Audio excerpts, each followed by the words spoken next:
ষাট আউলিয়ার জেলা সিলেট। নির্বাচনী আসন মোট ৬টি। স্বাধীনতার পর থেকেই মিথ আছে সিলেট সদর আসনে যে দল জিতেছে তারাই গড়েছে সরকার। তবে স্বাধীনতার পর থেকে প্রতিটি জাতীয় নির্বাচনে সিলেটে দেখা গেছে ভিন্ন ভিন্ন ধারা ও প্রবণতা। কখনো আওয়ামী লীগ, কখনো বিএনপি, কখনো বা জাতীয় পার্টি, আবার কখনো স্বতন্ত্র প্রার্থীদের উত্থানও বদলে দিয়েছে রাজনৈতিক সমীকরণ। এবারের জাতীয় সংসদ নির্বাচন ঘিরে নিজ নিজ এলাকায় প্রচারণায় ব্যস্ত সময় পার করছেন সম্ভাব্য প্রার্থীরা। ৬টি সংসদীয় আসনে মোট ভোটার সংখ্যা ২৮,৭০,৮০১ জন। তবে প্রার্থী নির্বাচনে নানা হিসেব নিকেশ করছেন ভোটাররাও।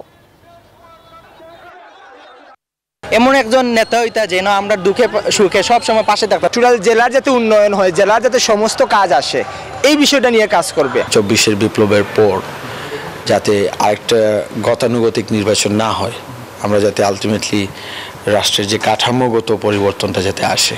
স্বৈরশাসকের সময়ও আমরা সবসময় নির্বাচনের জন্য প্রস্তুত ছিলাম, আর এখন তো আমরা পুরোদমে প্রস্তুত আছি। সবার মধ্যে একটা উৎসাহ উদ্দীপনা জানার আগ্রহ, আকাঙ্ক্ষা, বিষয়গুলো আরো তীব্র হচ্ছে। এই অঞ্চলের মানুষের ভালোবাসা এবং মানুষের সার্বিক সহযোগিতা নিয়ে আমি মূলত এখানে কাজ করছি দীর্ঘদিন থেকে।